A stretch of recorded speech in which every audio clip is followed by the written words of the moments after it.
كده اكون خلصت الصلصة. عملت الخلطة السرية زي بتاعة البرطمانات، لونها غامق وريحتها حلوة. كملي الفيديو للاخر عشان تعرفيها. ما تنسيش تعملي لايك وتفعلي زر الجرس عشان يوصلك كل جديد.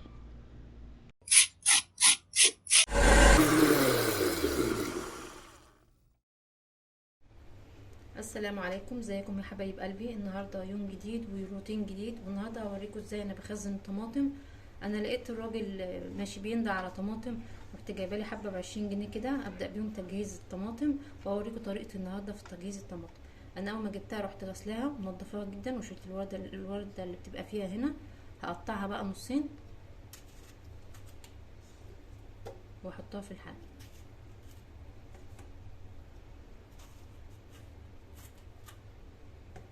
طبعا هي نظيفه، لو في اي حاجه فيها انا بشيلها. لقيتها محمره وفيها ميه كتير، يعني هتتعمل للتسبيك.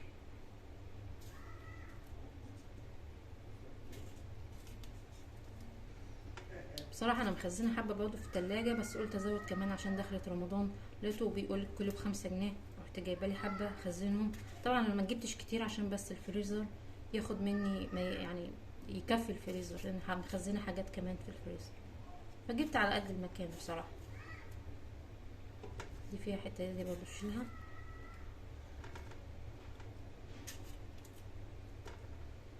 احط بس فيها كوبايه ميه او كوبايتين عشان حله كبيره، علشان ايه؟ مفيش حاجه تلزق منها، وهي كده كده هتنزل ميتها اصلا.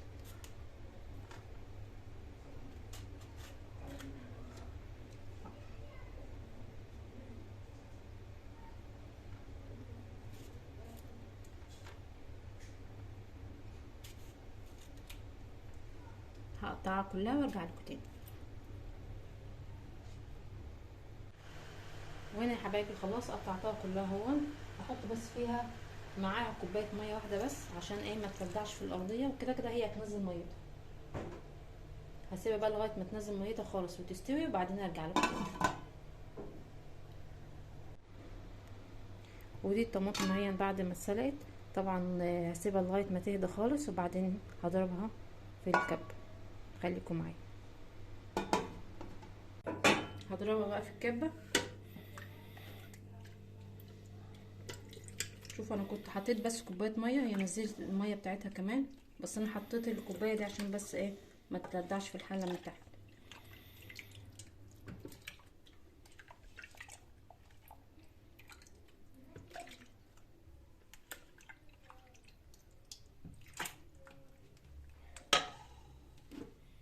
انا كنت عملت لكم ريفيو عن الكبه دي، انا قلت لكم على مميزاتها.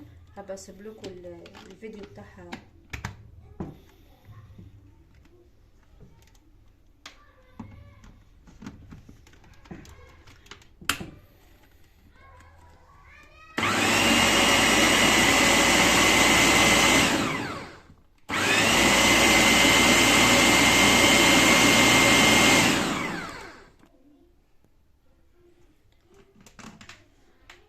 اصفيها بقى.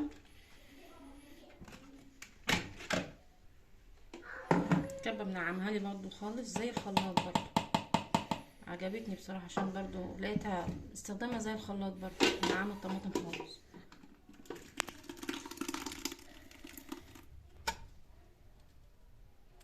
هصفيها بقى وارجع لكم تاني. والصلصه اهي صفيتها كلها. هعمل لكم بقى الخلطه اللي قلت لكم عليها، جميله جدا وانا بستخدمها على طول. جبت هنا حله حطيت فيها زيت، مش كتير برضو. وهنا التوم ده انا اللي فرماه ومخزناه في الفريزر مع فلفلتين 3. بحتاجهم بصراحه، عشان انا كنت بجيب الاول واسيبه كده كانت التوميه بتفضى مني، فخزنت حبه حلوين. وفي علبه كمان، هي معلقه واحده بس، معلقه توم بالفلفل.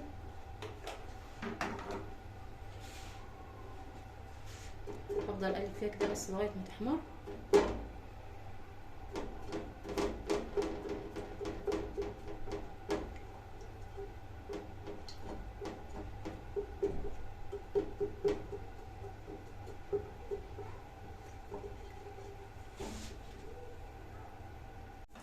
وبعد ما التومه بتصفر كده بحط عليها معلقتين او معلقه ونص ملح حسب كميه الصلصه، ومعلقه كمون، ومعلقه كزبره ناشفه، ومعلقه فلفل اسود.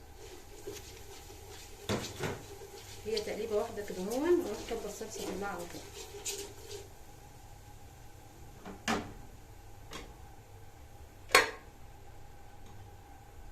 بسم الله الرحمن الرحيم.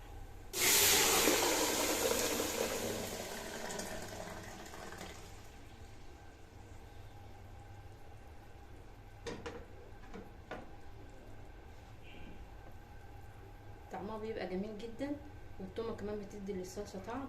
هي معلقه صغيره يعني برضو، يعني مش هتعمل انتفاخات ولا اي حاجه، عاديه خالص. هي بتدي بس طعم للصلصه. وهحط كمان هنا برطمان صلصه عشان الماده الحافظه اللي فيه تحافظ لي على الطماطم، على الصلصه لما احطها في التلاجة لفتره طويله.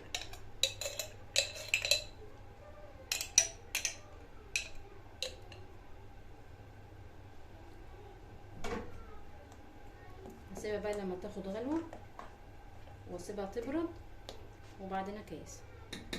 خليكم معايا.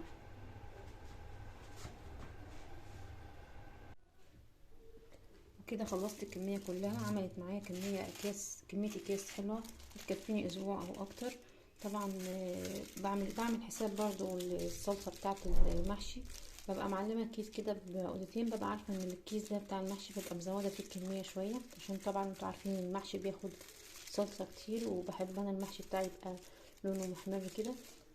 الكميات دي طبعا هي بالنسبه لكم قليله، بس هي بالنسبه لي بتكفيني اسبوع. على ما الاسبوع التاني بيجي برضو بروح مخزنه كميه زي دي كمان. فاتمنى يكون الفيديو عجبكم، والخلطه السريه بتاعتي برضو اتمنى ان تجربوها وتعجبكم.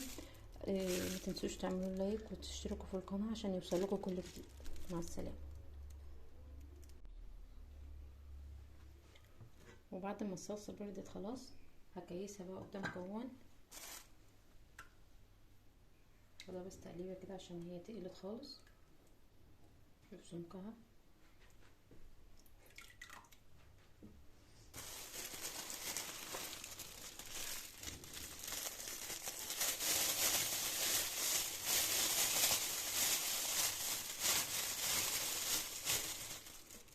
طبعا بعاير الكيس على قد الطبخه اللي هطبخها بيها.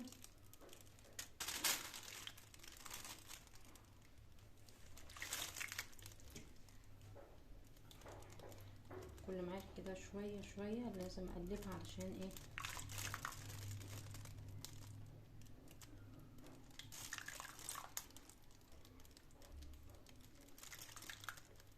احط كميه معقوله كده على قد الطبخه بتاعتي، وبميل الكيس شويه كده عشان اشيل الهواء اللي في الكيس. بعد ما ضربتها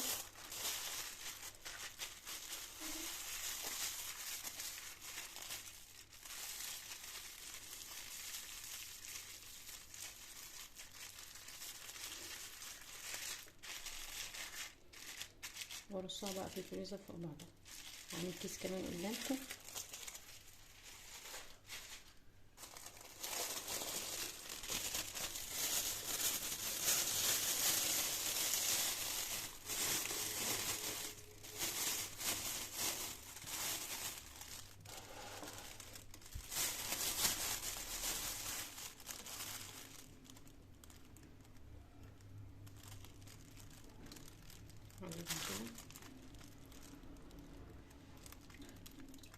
طبعا الصلصه دي اهم حاجه عندي، لازم تكون موجوده على طول عشان دي تعتبر عمود البيت، زيها زي البطاطس بالظبط.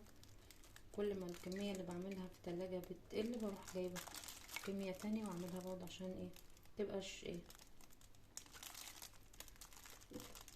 مبقاش محتاج كل شويه انزل اشتري برطمان الصلصه بقى ب50 جنيه دلوقتي. الطماطم بصراحه اوفرلي، اخر حاجه شفتها يعني كانت 55.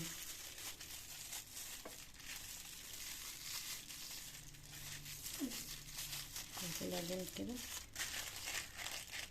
وبرص الكيس فوق بعضها كده في الفريزر. طبعا ما بتاخدش مساحه لان انا مفرغه الهواء منها خالص، فبقدر احط كميه على بعضها في الفريزر عشان ايه احط بقيه الحاجات التانية في الفريزر. هكمل بقيه الحله وارجع لكم تاني، خليكم معايا. وبكده اكون خلصت الكميه كلها. طبعا ببقى عامله حساب لصلصه المحشي، ببقى معلماها بعقدتين كده عشان ابقى عارفه ان الصلصه دي بتاعه المحشي، وببقى مزوده فيها كميه شويه. الكميه دي طبعا بسيطه، بس انا ببقى كل فتره بحب اعمل كميه كده، يعني ايه ما بحبش اخلي التلاجة فاضيه من غير، ما بحبش اخلي التلاجة من غير صلصه. فكل ما بتقل شويه كميه بضطر ان انا اجيب حبه كمان وازود بيها التلاجة. اتمنى يكون الفيديو عجبكم والخلطه بتاعتي، اتمنى تجربوها وتقولوا لي رايكم فيها في التعليقات، واتمنى كمان انكم تشتركوا في القناه وتفعلوا زر الجرس عشان يوصل لكم مني كل جديد. شكرا لكم.